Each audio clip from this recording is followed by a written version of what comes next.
ब्रह्ममुरारिसुरार्चितलिङ्गं निर्मलभासितशोभितलिङ्गम्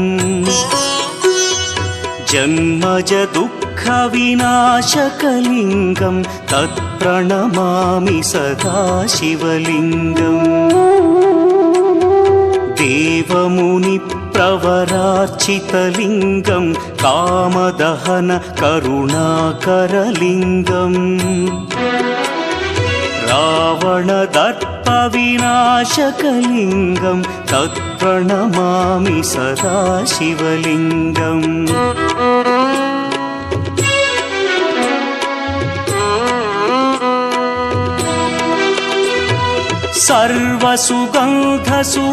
सर्वसुगन्धसुलेपितलिङ्गं बुद्धिविवर्धनकारणलिङ्गं सिद्धसुरासुर